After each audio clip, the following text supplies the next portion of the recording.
ముఖ్యాంశాలు. అల్పాదాయ వర్గాలకు, రైతులకు, మహిళలకు ఆర్థిక చేయూత అందించేందుకు రుణాలు. జిల్లా కలెక్టర్ పి. ప్రశాంతి.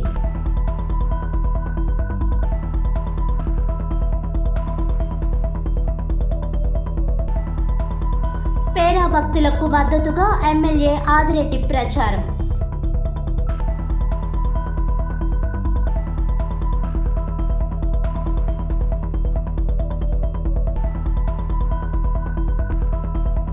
ఎమ్మెల్సీ ఎన్నికల నామినేషన్ ప్రక్రియలో భారీ రాజకీయం. మాజీ ఎంపీ హర్షకుమార్.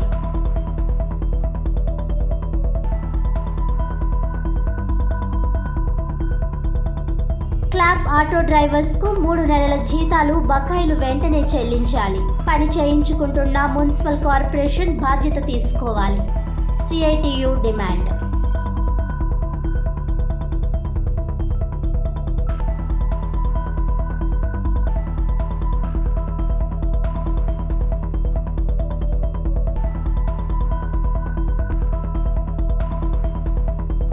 అల్పాదాయ వర్గాలకు, రైతులకు, మహిళలకు ఆర్థిక చేయూత అందించేందుకు రుణాల గ్రౌండింగ్ ప్రక్రియలో బ్యాంకర్లు కీలక పాత్ర వహించాలని జిల్లా కలెక్టర్ పి. ప్రశాంతి స్పష్టం చేశారు.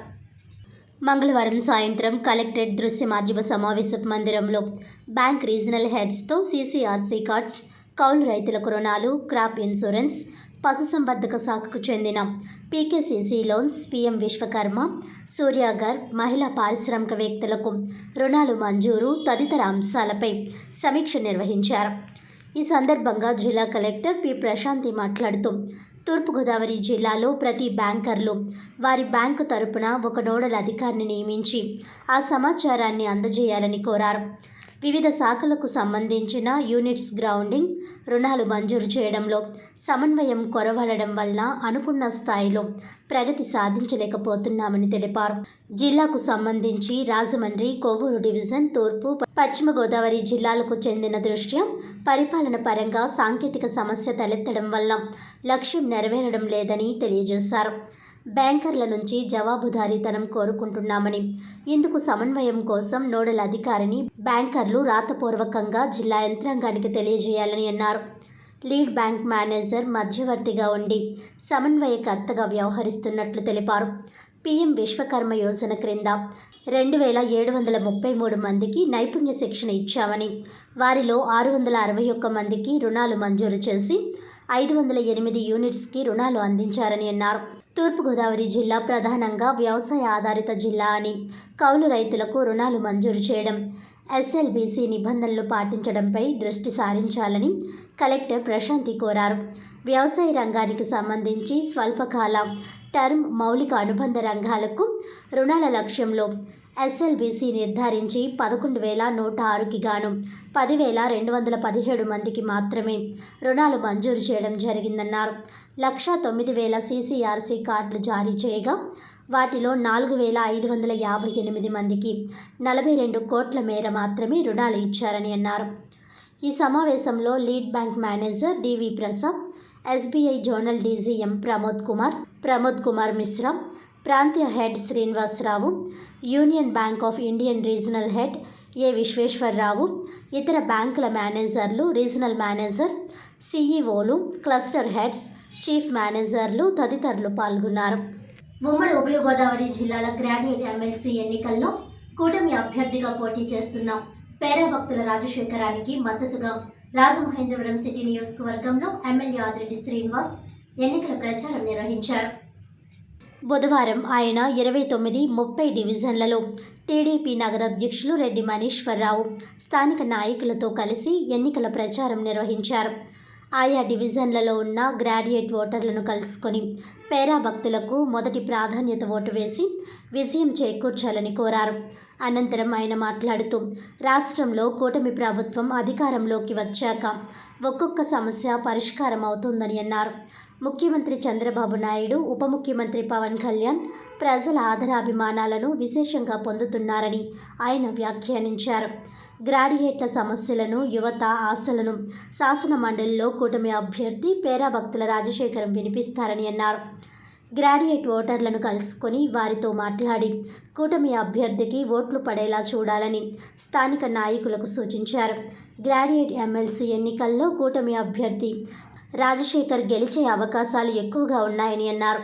మీ అమూల్యమైన ఓటును ఉమ్మడి ఉభయ గోదావరి జిల్లాల గ్రాడ్యుయేట్ ఎమ్మెల్సీల్లో కూటమి అభ్యర్థిగా పోటీ చేస్తున్న విజ్ఞానవంతుడు పేరాభక్తుల రాజశేఖరానికి వేయాలని గ్రాడ్యుయేట్లను కోరారు. కూటమి అభ్యర్థి పేరాభక్తుల రాజశేఖరం గెలుపునకు కృషి చేయాలని అన్నారు. ఎమ్మెల్సీ గ్రాడ్యుయేట్ అభ్యర్థిగా పోటీలో ఉన్న రాజశేఖర్ని ప్రథమ స్థానంలో నిలిపేందుకు కృషి చేయాలని పిలుపునిచ్చారు. ఈ ఎన్నికల ప్రచారంలో తెలుగుదేశం పార్టీ నాయకులు, మహిళలు, యువకులు తదితరులు పాల్గొన్నారు. Sir ready sir? Okay sir.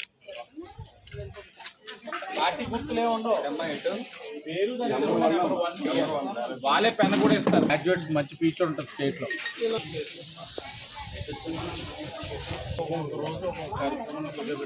White లాగిస్తాం మొత్తం చేపల రోజు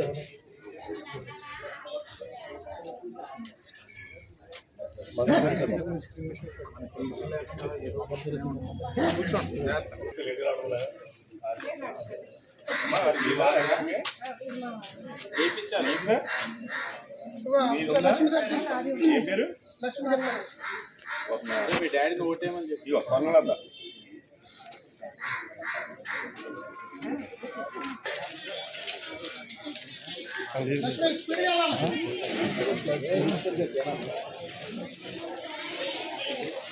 ఎమ్మెల్సీ ఎన్నికల నామినేషన్ ప్రక్రియలో కలెక్టర్ ప్రభుత్వానికి కొమ్ము కాసినట్లుగా ఉందని మాజీ ఎంపీ హర్షకుమార్ ఆరోపించారు.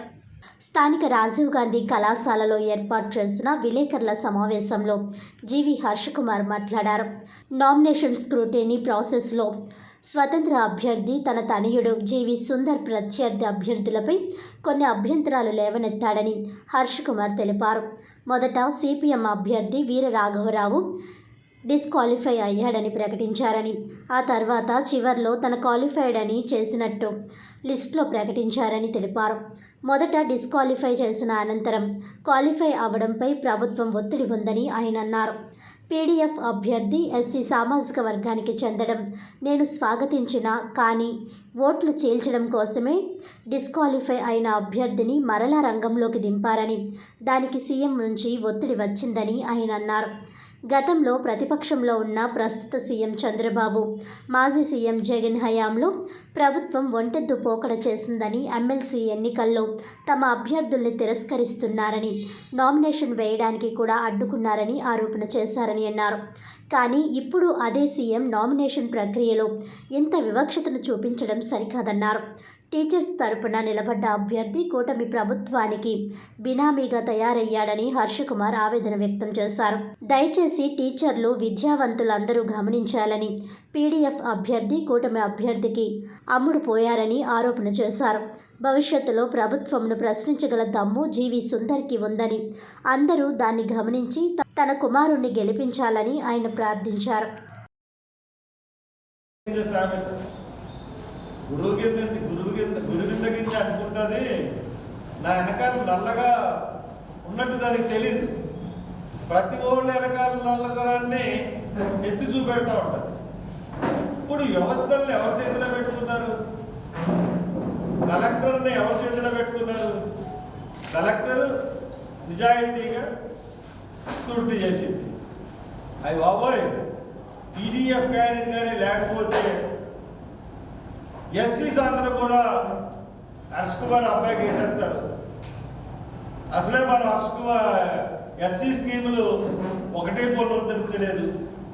మనం జగన్ తీసేసిన స్కీములన్నీ పునరుద్ధరిస్తా అంటున్నాం. ఆఖరికి తల్లి వందనం కూడా ఇవ్వట్లేదు, రైతు భరోసా ఇవ్వట్లేదు, స్కాలర్షిప్లు ఇవ్వట్లేదు. మనం 2019 నుంచి మనం బకాయి పడిన స్కాలర్షిప్ ఎస్సీలకు ఇవ్వట్లేదు, నిరుద్యోగ వృత్తి ఇవ్వట్లేదు. ఇంకేమన్నా ఉందో? ఎస్సీలు అందరూ కూడా ఖచ్చితంగా నాకు ఎగ్నిస్ట్గా ఓటేస్తే నేను ఖచ్చితంగా ఓడిపోతానని చెప్పి, పీడీఎఫ్ అభ్యర్థి ఎస్సీ కాబట్టి కనీసం కొంత టీచర్ల అభ్యర్థులన్నా మనం చీల్స్తే మన పార్టీకి ప్రయోజనం ఉంటుందని చెప్పి మళ్ళీ ఆ నామినేషన్ని యాక్సెప్ట్ చేయించేశారు. అంటే ఎంత రాజకీయం నడిచిందో ఆలోచించమని నేను ప్రజలకు విజ్ఞప్తి చేస్తా ఉన్నాను. ముఖ్యంగా టీచర్స్కి, పీడిఎఫ్లో ఉన్నటువంటి సిపిఎంకి వీళ్ళందరికీ కూడా విజ్ఞప్తి చేసింది ఏంటంటే, మీ లీడర్స్ అమ్ముడైపోయారు. మీ లీడర్స్ తెలుగుదేశానికి అమ్ముడైపోయారు. పైకి పోరాటం చేస్తున్నారని చెప్తున్నారు తప్పితే పూర్తిగా అమ్ముడైపోయారు. కాబట్టి మీరు ఆలోచించుకుని ఎవరికి ఓటేయాలి, ఎవరికి ఓటేస్తే మన ప్రజల పట్ల, మన ప్రజా సమస్యల పట్ల కౌన్సిల్లో గొంతు విప్పి మాట్లాడగలరు అన్నది ఆలోచించండి. అది ఆలోచించినప్పుడు ఆటోమేటిక్గా మీకు సుందర కనపడుతుంది. కాబట్టి చంద్రబాబు నాయుడు గారు, మీరు వ్యవస్థల గురించి లేకపోతే అటానమీ గురించి ఎదవగా గురించి చెప్పకండి. నిన్న చూసాం మీ రాజకీయం, చెత్త రాజకీయం. గంట ఏమో రిజెక్టెడ్, తర్వాత యాక్సెప్టెడ్. ఎందుకు యాక్సెప్టెడ్? ఎస్సీ ఓటు చేయాలి. So that I'm sorry Chandrababu Naidu గారు, వ్యవస్థల్ని మీరు ఎంతకాలం కొనసాగిస్తారో సాగించండి. మీ చేతిలో పెట్టుకుని చూస్తారు ప్రజలు. కంగారు పడకండి, మీ క్యాండిడేట్ ఓడిపోవద్దు. Thank you. బర్డ్ ఫ్లూ పట్ల ఎలాంటి భయాందోళనలు వద్దని ఐఎంఏ ప్రెసిడెంట్ డాక్టర్ పిడుగు విజయ్ భాస్కర్ స్పష్టం చేశారు. రాజమండ్రి ప్రెస్ క్లబ్లో ఐఎంఏ ప్రెసిడెంట్ డాక్టర్ పిడుగు విజయ్ భాస్కర్ మీడియా ప్రతినిధుల సమావేశం నిర్వహించారు. ఈ సందర్భంగా ఆయన మాట్లాడుతూ, ప్రజలు ఎలాంటి అపోహలకు గురి కావద్దని, భయాందోళనలు చెందవద్దని విజ్ఞప్తి చేశారు. దీర్ఘకాలిక వ్యాధులు, క్యాన్సర్, బీపీ, షుగర్ ఉన్నవారు, వృద్ధులు, రోగనిరోధక శక్తి తక్కువగా ఉన్నవారు కొంచెం జాగ్రత్తగా ఉండాలని అన్నారు. మాస్కులు ధరించి చేతులు పరిశుభ్రంగా ఉంచుకోవాలని అన్నారు. సీనియర్ ఫిజిషియన్లు డాక్టర్ శేషాద్రి రెడ్డి, వడ్డాది సురేష్, గుప్తా, రాజశేఖర్ తదితరులు మాట్లాడారు. బర్డ్ ఫ్లూ అంత ప్రమాదకరమైనది కాదన్నారు. మామూలు జలుబు లాంటిదేనని వివరించారు. కోడి మాంసం, కోడిగుడ్లు బాగా వండిన తరువాత తీసుకుంటే ఎలాంటి అనారోగ్యం ఉండదన్నారు. పచ్చిగా ఉన్న కోడిగుడ్లు, మాంసం తినవద్దని అన్నారు. వచ్చే ఇన్ఫ్లుయెన్జా అంటే రొంప వైరస్ లాంటిది బర్డ్స్కి వచ్చేది. సో ఈ సేమ్ మనలో ఉన్నట్టే బర్డ్స్కి కూడా ఇనీషియల్గా దానిలకు కొంచెము బర్డ్ తల వాయడము, ఎర్రగా అయిపోవడం, పింక్ కలర్లో అయిపోవడము, దానిలకు రొంప రావడము, సడన్గా తినడం ఆపేయడము, చాలా లేజీగా అయిపోయి పడిపోవడము బర్డ్స్, ఇవన్నీ ఇనీషియల్గా బర్డ్స్లో గమనించినప్పుడు దానిలోకి వైరస్ వచ్చినట్టు తెలుస్తుంది. సో రీసెంట్గా మనకు దగ్గరలో అదే ప్రాబ్లం అయింది. సో ఇది మనకు ఎలా ఎఫెక్ట్ అవుతుంది అని అంటే, ఫస్ట్ దానిలకు చూసుకునే వాళ్ళకు ఫస్ట్ మోస్ట్ ఇంపార్టెంట్గా పౌల్ట్రీ వర్కర్సు వాళ్ళు జాగ్రత్తలు తీసుకోవాలా. సో వాళ్ళు గ్లవ్స్ వేసుకోవడము, వాళ్ళు మాస్క్ వేసుకోవడము ముందు వాళ్ళు పెట్టుకొని జాగ్రత్తలు తీసుకుంటే వేరే వాళ్ళకు రాకుండా ఒక ఇంపార్టెంట్ పాయింట్ ఒకటి మీరు స్ప్రెడ్ చేయాలా. రెండోది, ఇది అంత డేంజరస్ వైరస్ కాదు. ఇది మనం అనుకునే కోవిడ్ లాగా స్ప్రెడ్ అయిపోయేలాగా హ్యూమన్స్కి వచ్చిన, హ్యూమన్స్ అంటే ఇప్పుడు వాళ్ళతో ఆ బర్డ్స్తో కాంటాక్ట్ ఉండే వాళ్ళ ద్వారానే రావాల్సింది అది. అండ్ వాళ్ళ దగ్గర నుంచి మళ్ళీ ఇంకొకరు హ్యూమన్స్కి లేదా మనుషులకి రావడం అనేది చాలా తక్కువ. ఇది మనం అంత ప్యానిక్ కావాల్సిన అవసరం లేదు. బర్డ్ ఫ్లూ ఒకవేళ బర్డ్స్లో చాలా ఎక్కువైపోయి బాగా స్ప్రెడ్ అయిపోతే అప్పుడు హ్యూమన్స్ అంటే మనుషుల్లో వైరస్ ఎంటర్ అయిన తర్వాత, అంటే అది వచ్చేది బేసిక్గా మనం గాలి తీసుకున్నప్పుడు ఆ ఇన్ఫెక్టెడ్ మెటీరియల్ ఏదన్నా పీల్చుకున్నప్పుడు లేదా దాన్ని తాకినప్పుడు బర్డ్ బ్లడ్, బర్డ్ సెక్రీషన్స్ అవన్నీ తాకిన వాళ్ళు ముక్కు దగ్గర పెట్టుకోవడమో మొహం దగ్గర పెట్టుకొని వాళ్ళకు వచ్చి వాళ్ళు ఇంకొకరికి స్ప్రెడ్ చేయొచ్చు. So human to human transmission జరగచ్చు, బట్ అంత డేంజర్ కాదు అట్ ప్రెసెంట్. సో ఫ్లూ ఎక్కువ అయినప్పుడు ఆ వైరస్ షేప్ మారితే అప్పుడు ఒక డేంజర్ ఉందన్నమాట. అది కొంచెము కోవిడ్ లాగా కొంచెం సీరియస్ అయ్యేది. సో అట్ ప్రెసెంట్ అలాంటివన్నీ ఏమీ జరగలేదు. సో అది మనం ఇది కావాల్సిన అవసరం లేదు. మనుషుల్లో ఉండే సిమ్టమ్స్ బేసిక్గా ఏంటి అంటే సేమ్ రొంప, మెయిన్ కళ్ళు ఎర్రగా అయిపోవడం, దాన్ని పింక్ కంజంక్టివ్ అంటారు, పింక్ ఐ అంటారు, ముక్కు కారడము, దగ్గు.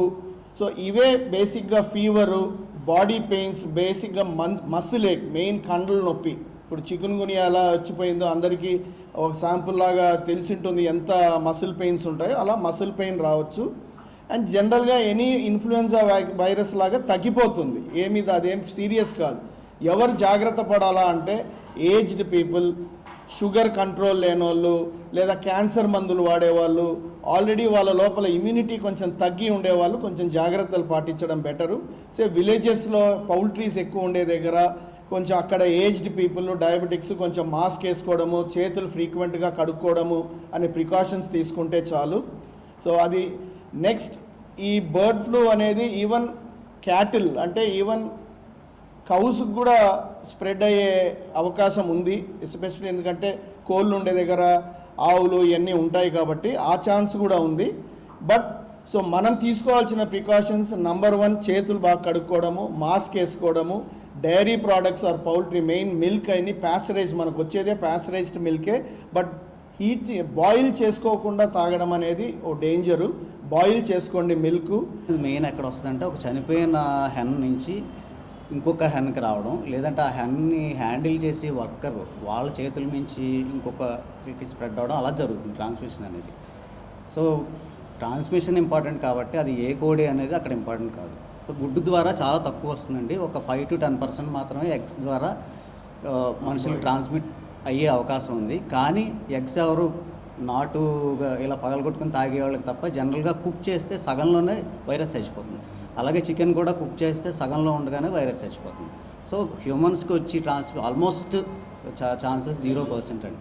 2020లో WHO and centre for disease control 2 joint statement ఇచ్చింది ఏంటంటే ఇది కోళ్ళకి ఇంపార్టెంట్ జబ్బు, మనుషులకి కాదు, మనుషులకి ట్రాన్స్మిట్ అవ్వడం చాలా తక్కువ, అయినా సరే కొన్ని జాగ్రత్తలు తీసుకుంటే మంచిదని ఒక స్టేట్మెంట్ అయితే 2 కలిపి ఇచ్చేయండి వరల్డ్ హెల్త్ ఆర్గనైజేషన్. మీరు ఇందాక అన్నట్టు ఈ హాస్టల్స్లో వాటిలో మెనూ మార్చేశారని అన్నారు కదా, ఈ స్టాంపింగ్ గొడవ అది లేదు కాబట్టి వీటికి మనం ముందు జాగ్రత్తగా తగ్గించేశారు.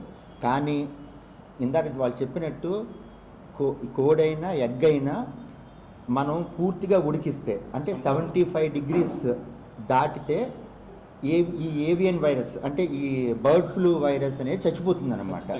సో బాగా ఉడికించిన ఎగ్ కానీ కోడి మాంసం కానీ కోడి కానీ తీసుకుంటే వైరస్ ఉన్నది కూడా మనకి సోకదు అది. అందువల్ల ఈ స్టాంపింగ్లు అవి అన్నీ అది గవర్నమెంట్ రూల్స్ అవి కాబట్టి మనం దాన్ని చెప్పలేము. బట్ ఇలా ఉడికించి బాగా తింటే దానివల్ల అసలు రాదు, వైరస్ ఉన్నదాన్ని తిన్నా కూడా మనకేం రాదు. ఒకసారి మంచి చెడు మాట్లాడుకోవాలి, ఏ విధంగా సమాజంలోకి వెళ్ళాలి, ఆరోగ్యవంతమైన రాజమండ్రిలో మా పాత్ర ఏంది, మీ పాత్ర ఏంది, అవన్నీ డిస్కస్ చేద్దామని అనుకున్నామండి. ఈలోగానే ఇది వచ్చింది.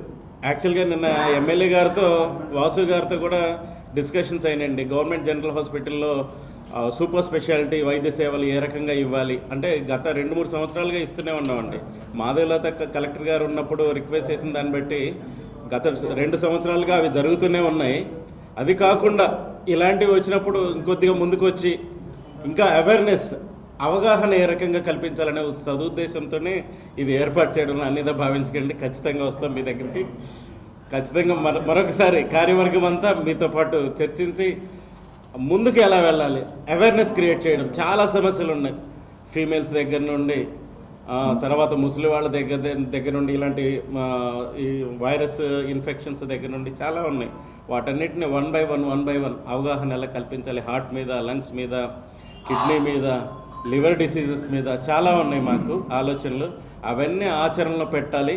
ఖచ్చితంగా మీ తోడ్పాటు, మీ సహాయ సహకారాలు ఉంటే ముందుకు వెళ్తాం. మీరు కూడా మాకు చేయూతనివ్వాలని సభాముఖంగా మిమ్మల్ని రిక్వెస్ట్ చేస్తున్నాను. ఆంధ్రప్రదేశ్ రాష్ట్ర హ్యూమన్ రైట్స్ ఫౌండేషన్ కన్వీనర్గా కె అన్నపూర్ణ నాగమణి నియమితులయ్యారు. రాజమండ్రి ప్రెస్ క్లబ్లో జాతీయ హ్యూమన్ రైట్స్ ఫౌండేషన్ అధ్యక్షులు మీడియా ప్రతినిధుల సమావేశం నిర్వహించారు. ఈ సందర్భంగా ఆయన మాట్లాడుతూ ఈ మానవ హక్కుల పరిరక్షణే లక్ష్యమని అన్నారు. సమాజంలో అన్ని విధాలుగా మహిళలకు, చిన్నారులకు పూర్తి స్థాయిలో భద్రత, రక్షణ కల్పించేందుకు శక్తివంచన లేకుండా కృషి చేస్తున్నామని అన్నారు. ఈ మేరకు ఆంధ్రప్రదేశ్లో అన్ని జిల్లాల్లో కార్యకలాపాలను వేగవంతం చేసి ప్రజా చైతన్యం తీసుకురావడానికి ఆంధ్రప్రదేశ్ రాష్ట్ర హ్యూమన్ రైట్స్ ఫౌండేషన్ కన్వీనర్గా కె అన్నపూర్ణ నాగమణిని నియమించారని అన్నారు. ఈ మేరకు నియామక పత్రం అందించారు. హ్యూమన్ రైట్స్ ఫౌండేషన్ ప్రతినిధులు రుక్మిణి, ఝాన్సీ తదితరులు అన్నపూర్ణ నాగమణికి శుభాకాంక్షలు తెలియజేశారు. ఆంధ్రప్రదేశ్లో ఉన్నటువంటి 26 జిల్లాల్లో, తెలంగాణ రాష్ట్రంలో ఉన్నటువంటి 33 జిల్లాల్లో కూడా మానవ హక్కులు, వినియోగదారుల హక్కుల పరిరక్షణ చట్టము, ఆన్లైన్లో మోసాలు, రియల్ ఎస్టేట్ అథారిటీ చట్టము, ఫోక్సో చట్టము, పని ప్రదేశాలలో మహిళా లైంగిక వేధింపుల నిరోధక చట్టము, శబ్ద కాలుష్య చట్టము, వాల్టా చట్టము, ఈ చట్టమును మొత్తాన్ని కూడా దాంతోపాటుగా మనకి లీగల్ సర్వీస్ అథారిటీ యాక్ట్, ఈ చట్టాలని గ్రామీణ ప్రాంతాల్లో ఉన్నటువంటి డ్వాక్రా మహిళలకు, అంగన్వాడీ టీచర్స్కు, దాంతోపాటుగా ప్రభుత్వ ఆసుపత్రుల్లో రోగులకు కూడా రైట్స్ ఉన్నాయి. 2018లో human rights commission of India వాళ్ళు రోగులకు కూడా కొన్ని రైట్స్ ఇవ్వడం జరిగింది. అప్పచెప్పినందుకు నేను చిత్తశుద్ధితో నిర్వహిస్తానని మీకు మాటిస్తున్నాను. అలాగే సమాజం మెరుగుపరచడానికి నా వంతు కృషి నేను చేస్తానని చెప్తున్నాను. పార్టీలతో సంబంధం లేదండి.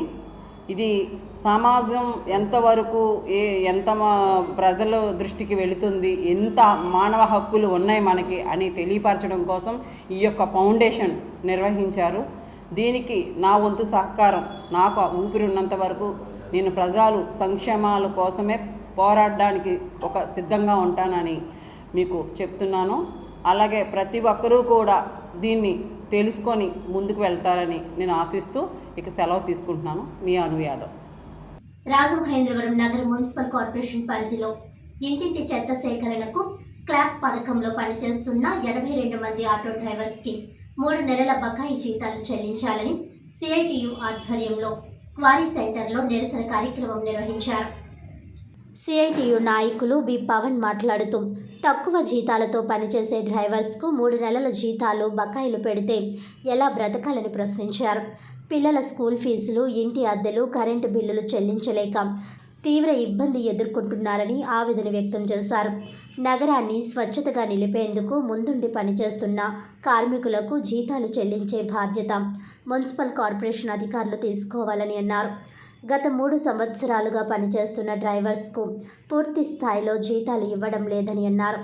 బకాయిలు చెల్లింపుపై ఉన్నతాధికారులు జోక్యం చేసుకొని సమస్య పరిష్కరించాలని కోరారు. సంవత్సరంగా పెండింగ్లో ఉన్న పీఎఫ్ వాటా వెంటనే కార్మికుల ఖాతాలో జమ చేయాలని, కార్మికులందరికీ ఈఎస్ఐ సకాలంలో చెల్లించాలని కోరారు. డ్రైవర్స్కు వీక్లీ ఆఫ్, పండుగ, జాతీయ సెలవులు అమలు చేయాలని కార్మికులు డిమాండ్ చేశారు. మున్సిపల్ కార్పొరేషన్లో జీవో 32 ప్రకారం నెలకు 24,500 జీతం చెల్లించాల్సి ఉండగా స్వయంభూ కంపెనీ ఒప్పందం ప్రకారం కూడా వేతనాలు చెల్లించడం లేదని ఆవేదన వ్యక్తం చేశారు. సమస్య పరిష్కరించుకుంటే ఆందోళన తీవ్రతరం చేస్తారని హెచ్చరించారు. ఈ నిరసన కార్యక్రమంలో కార్మికులు Naveen, TVV Ramana, G Apparao, Rambabu, Mahesh, Prasad, Sai, Hari, T Rajesh తదితరులు పాల్గొన్నారు.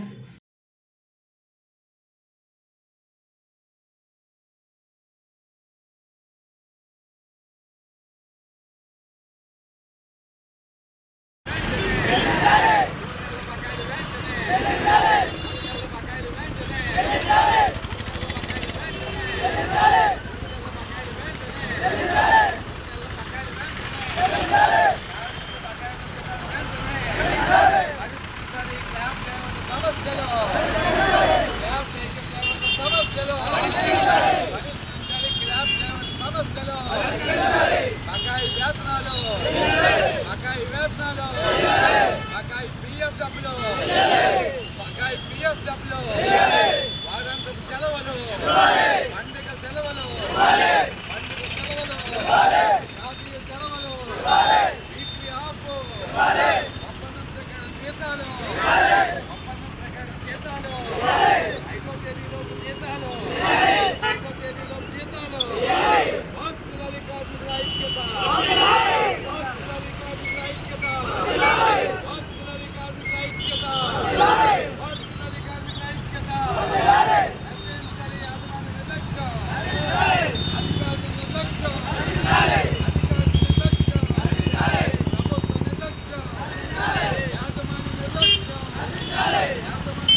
చేయాలి చట్టాలు, అమలు చేయాలి చట్టాలు, అమలు చేయాలి చట్టాలు.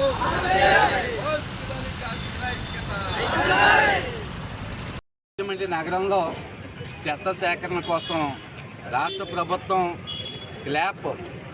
క్లీన్ ఆంధ్రప్రదేశ్ అనేటువంటి పథకంలో స్వయంభూ కంపెనీతో చేసుకున్న ఒప్పందం ప్రకారం 82 మంది క్లాప్ వెహికల్స్లో డ్రైవర్లుగా నియమించుకోవడం జరిగింది.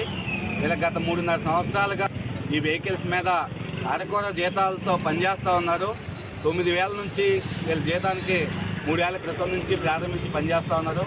ఈ రోజుకి వీళ్ళ జీతం 15,000 ఇస్తూ ఉన్నారు. కానీ ఒప్పందానికి వీళ్ళకి చెల్లించే జీతానికి చాలా వ్యత్యాసం ఉందని చెప్పి చాలా స్పష్టంగా అర్థమవుతోంది. కానీ ఒప్పందం ప్రకారం జీతం ఇవ్వాలని చెప్పి మొట్టమొదటిగా మేము సిఐటిగా డిమాండ్ చేస్తూ ఉన్నాం. రెండోది, ఆ ఇచ్చే జీతం కూడా వీళ్ళకి 4 నెలల నుంచి బకాయిలు పెట్టి ఈరోజు ఈ చిన్న కార్మికుల్ని వాళ్ళ ఇంట్లో కుటుంబ పోషణకి చాలా తీవ్రమైన ఇబ్బందులు పడుతూ అప్పులు బాధ అయిపోతూ ఈరోజు కరెంటు బిల్లులు చెల్లించలేక మీటర్లు పీకేస్తూ ఉన్నారు. ఎలక్ట్రికల్ డిపార్ట్మెంట్ నుంచి అద్దె ఇళ్లలో ఉండేటువంటి వాళ్ళ యజమానులతో మాటలు పడుతూ ఉన్నారు. పిల్లల ఫీజులు ఈరోజు ఎగ్జామ్స్ టైము, అన్ని విద్యా సంస్థలు ఫీజులు కడితే కానీ పిల్లలను పరీక్షలు రాయించమని చెప్పి ఆపేసే పరిస్థితి ఉంది. ఈ రకమైన తీవ్ర ఆందోళన ఉన్నటువంటి డ్రైవర్ల సమస్యలని మున్సిపల్ కార్పొరేషన్ అధికారులు కానీ అటు స్వయంభూ యాజమాన్యం కానీ ఇద్దరూ పట్టించుకోకుండా వీళ్ళు నడ్డేట ముంచేస్తూ ఉన్నారు. కాబట్టి వీళ్ళ ఆందోళనని ఈరోజు ప్రభుత్వానికి ప్రజల ద్వారా మీడియా ద్వారా తెలియజేయడం కోసమే ఈరోజు రోడ్డు ఎక్కి ఆందోళన చేయడం జరిగింది. ఎంత దారుణం అంటే వీళ్ళ పని చేస్తున్న దానికి 30 రోజులు పని చేయాలని చెప్తా ఉన్నారు. కనీసం వీక్లీ ఆఫ్ ఇవ్వడం లేదు. కార్మిక చట్టాల ప్రకారం ఖచ్చితంగా ఏ కార్మికుడైనా వారానికి 1 రోజు వీక్లీ ఆఫ్, వారాంతపు సెలవు ఇవ్వాలా. అలాగే పండుగ సెలవులు ఇవ్వాలా, జాతీయ నేషనల్ హాలిడేస్ ఇవ్వాలా. అవి ఎక్కడ అమలు చేయట్లేదు. సంవత్సర కాలం నుంచి యాజమాన్యం చాలా నిర్లక్ష్యంగా వీళ్ళకి పిఎఫ్ డబ్బులు కూడా జమ చేయని పరిస్థితి ఉంది. వీళ్ళకి పే స్లిప్లు ఇవ్వడం లేదు. వీళ్ళకి జీతం ఎంతో తెలియదు. ఓడీ చేస్తే డబ్బులు ఇస్తున్నారో లేదో తెలియదు. కానీ వీళ్ళు 1 రోజు 2 రోజులు పని మానేస్తే మాత్రం వేలల్లో కట్ చేస్తూ ఉన్నారు. అంటే కార్మికుల చేత వెట్టి చాకిరీ చేయించుకుంటూ ఉన్నారు. వీళ్ళు నిస్వార్థంగా ప్రజల కోసం ఎవరో చేయలేనటువంటి ఒక బృహత్తరమైనటువంటి సేవా కార్యక్రమాన్ని ఇంటింటికి దిగి చెత్త సేకరణ చేసే కార్యక్రమం ఇది ప్రజలకు చేసే పెద్ద సేవా కార్యక్రమం. దీన్ని మున్సిపల్ కార్పొరేషను బాధ్యతయుతంగా చేయాల్సిన పని ఈరోజు కాంట్రాక్ట్ ఇచ్చిన పేరుతో నిర్లక్ష్యంగా వదిలేసి మీకు మాకు సంబంధం లేదని చెప్పి మున్సిపల్ అధికారులు మాట్లాడటం అనేది చాలా అన్యాయం. తక్షణమే మున్సిపల్ శాఖ అధికారులు స్వయంభూ యాజమాన్యంతో మాట్లాడి వాళ్ళకి రావాల్సినటువంటి బకాయి జీతాలు వెంటనే చెల్లించే విధంగా చర్యలు తీసుకోవాలి. వీళ్ళకి బకాయి పెట్టిన పిఎఫ్ ఈఎస్ఐ సంబంధించిన డబ్బుల్ని జమ చేయాలి. వీక్లీ ఆఫ్ ఇవ్వాలి. ఒప్పందం ప్రకారం జీతాలు చెల్లించే విధంగా చేయాలి. ప్రతి నెల 5వ తారీఖు లోపు కార్మికులకు జీతాలు ఇవ్వాలని చెప్పి సిఐటియు కార్మిక సంఘంగా ఈ కార్మికుల తరఫున మేము డిమాండ్ చేస్తూ ఉన్నాం. గత 3 సంవత్సరాల నుంచి దీంట్లో మేము డ్రైవర్గా పనిచేస్తున్నాం. 3 సంవత్సరాల నుంచి మా జీతాలు 9,000. 3 సంవత్సరాల నుంచి 4వ సంవత్సరం ఇది. 3 సంవత్సరాల నుంచి కూడా జీతాలు 9,700 అలాగే ఇచ్చేవారు. 9,500 అలా ఇచ్చుకుంటూ వచ్చి ఇప్పటికి 12,500 అలాగే అయిందండి జీతాలు. ఆ జీతాలు కూడా కరెక్ట్గా టయానికి ఇవ్వట్లేదండి. గత 3 నెలల బట్టి జీతాలు ఎవరికి వేయలేదు, డ్రైవర్లు ఎవరికి కూడా. అలాగే మా ఈఎస్ఐ పిఎఫ్ కూడా సంవత్సరం నుంచి ఈఎస్ఐ పిఎఫ్ కూడా వేస్తలేదండి. డ్రైవర్లకి దెబ్బలు తగిన డ్రైవర్లు 2 యాక్సిడెంట్ అయ్యి ఉన్న వాళ్ళకి కూడా ఈఎస్ఐ పిఎఫ్ వర్తించదని వాళ్ళు వీళ్ళు ఇవ్వకపోగా, జీతాలు ఇవ్వకపోగా, ఈ ఈఎస్ఐ పిఎఫ్ ఇవ్వకపోగా ఆ ఈఎస్ఐపిఎఫ్కి వెళ్తే వాళ్ళు కూడా ఈఎస్ఐపిఎఫ్ మీకు వర్తించదు అని వాళ్ళు కూడా చెప్తున్నారండి. అందువల్ల వాళ్ళు ప్రైవేట్గా చేసుకున్నారు. ఇప్పుడు మేము సెలవులు కూడా ఇవ్వట్లేదండి. మాకు వీక్లీ ఆఫ్లు కూడా ఏమి ఉండట్లేదు. ఇందులో 30 రోజులు పని చేస్తేనే మాకు అటెండెన్స్ ఇస్తారు, లేకపోతే ఇవ్వట్లేదండి. అలాగే చాలా ఇబ్బందులుగా మేము ఇందులో ఇబ్బంది పడుతున్నాం. గత 4 నెలల బట్టి కూడా ఇలాగే గడ్డికి వస్తున్నారండి జీతాలు. ఇదిగో అని ఎవరికి చెప్పినా మా బాధ ఎవరు వినట్లేదండి. మా కంపెనీ యాజమాన్యం స్వయంభూ యాజమాన్యానికి కూడా చెప్పి ఉన్నాం. ప్రతిసారి చెప్తున్నాండి. వాళ్ళు కూడా స్విచ్లు ఆఫ్ చేసుకుని ఫోన్లు కూడా స్విచ్ ఆఫ్ చేసుకుని ఉంటున్నారండి. దాని నిమిత్తం సరే అని ఇక్కడ ఎంహెచ్ మేడం గారికి కమిషనర్ ఆఫీస్కి వెళ్ళామండి. వాళ్ళు కూడా చెప్పి ఉన్నారు, సరే మేము చెప్తాం, మాట్లాడుతూ వేయిస్తాం అని.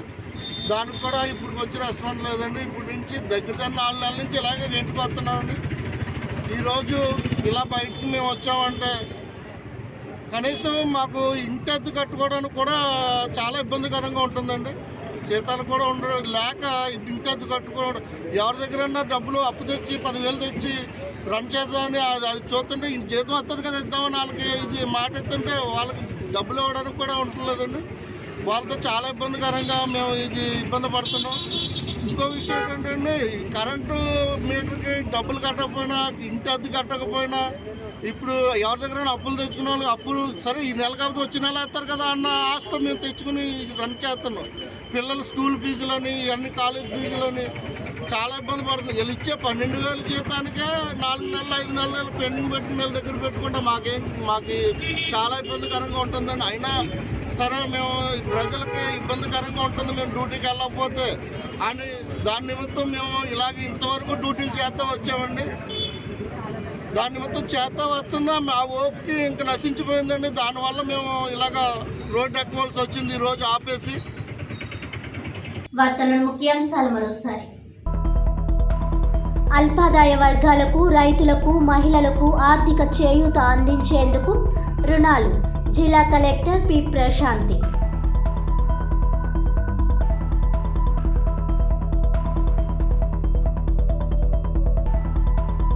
పేరా భక్తులకు మద్దతుగా ఎమ్మెల్యే ఆదిరెడ్డి ప్రచారం.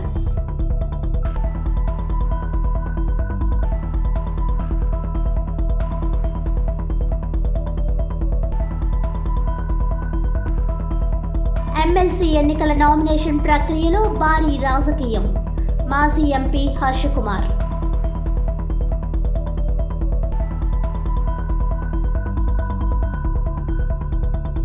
క్లాబ్ ఆటో డ్రైవర్స్ కు 3 నెలల జీతాలు బకాయిలు వెంటనే చెల్లించాలి. పని చేయించుకుంటున్న మున్సిపల్ కార్పొరేషన్ బాధ్యత తీసుకోవాలి. CITU demand.